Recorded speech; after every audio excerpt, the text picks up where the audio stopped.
ओ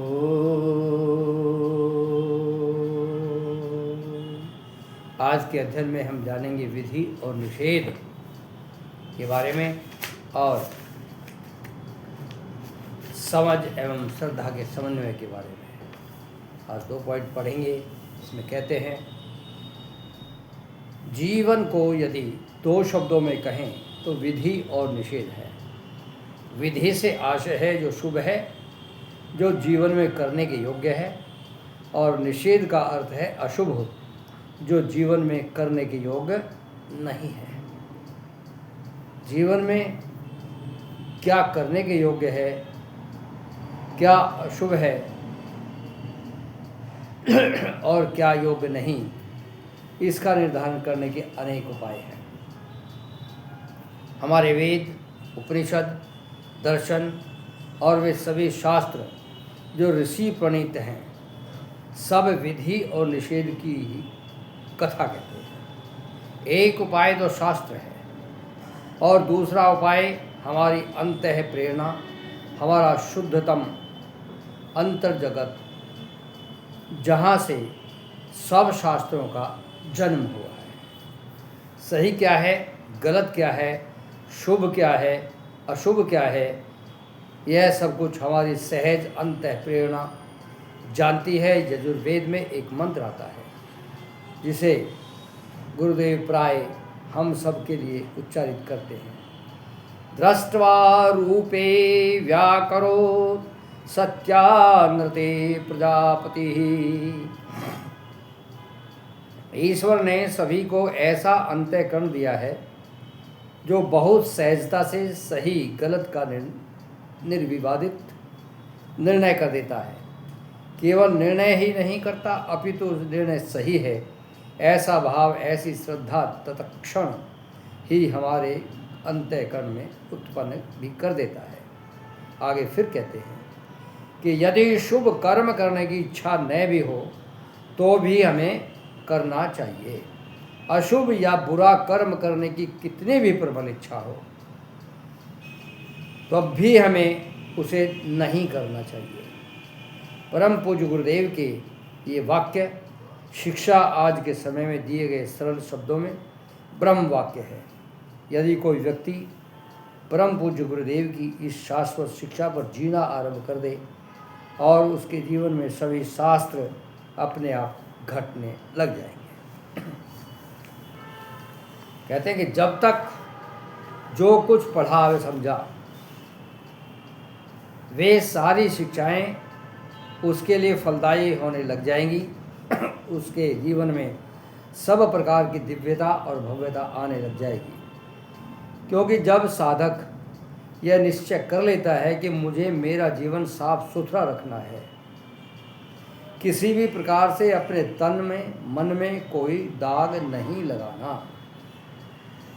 तो वह गुरुदेव के द्वारा दिए गए इस स्वर्णिम सूत्र को अपने जीवन का ब्रह्म वाक्य बना लेता है। इस सूत्र के पालन से सब कुछ शुभ घटित होने लग जाता है।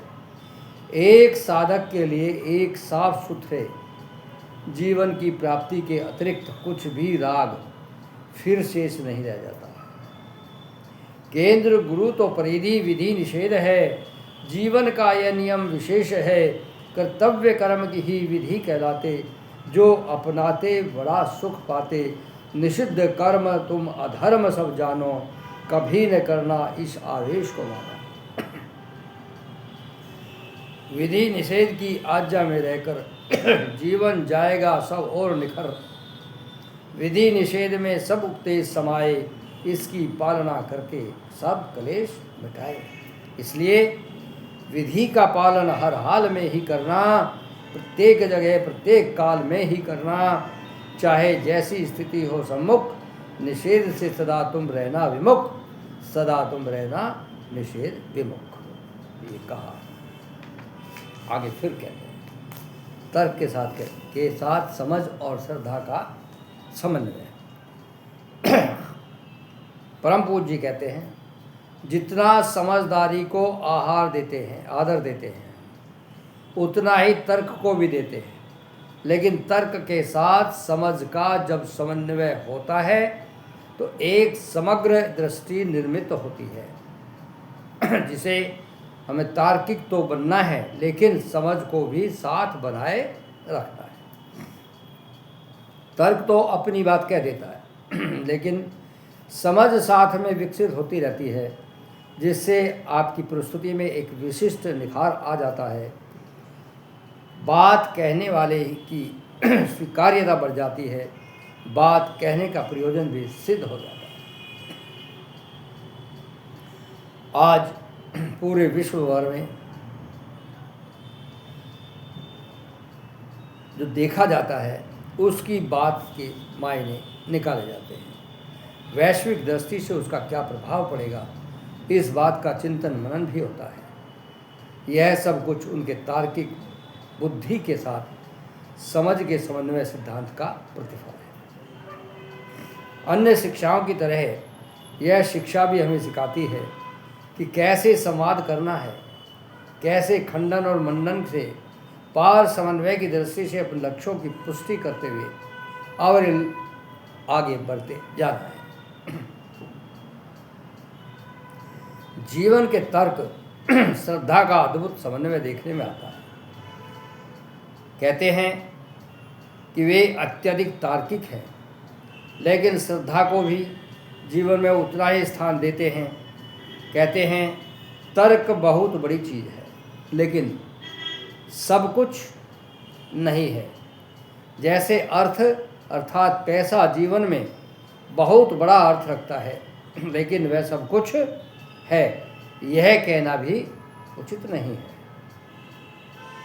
इसी प्रकार तर्क का उपयोग करते हुए श्रद्धा अंतिम सत्य है। जहाँ तक संसार के प्रति व्यवहार है वहाँ तक तर्क उपयोगी है। उससे आगे की आंतरिक यात्रा तो श्रद्धा के सहारे ही पूरी होती है। तर्क और श्रद्धा का यह समन्वय हमें बहुत कुछ सिखा जाता है।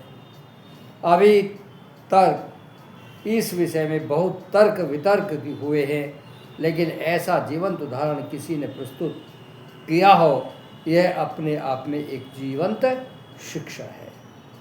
हमें भी इस शिक्षा का पालन अपने जीवन में करना चाहिए ताकि हम सब भी तर्क और श्रद्धा दोनों का समन्वय करते हुए जीवन के लक्ष्यों की प्राप्ति कर सकें। ऐसी समझ का निरंतर हमें विकास करते रहना है। तो ये उपदेश आज हमने कुछ आपके सामने पढ़ने का यत्न किया है। कल कुछ और फिर तर्कों के साथ, बातों के साथ आपके साथ फिर साझा होंगे।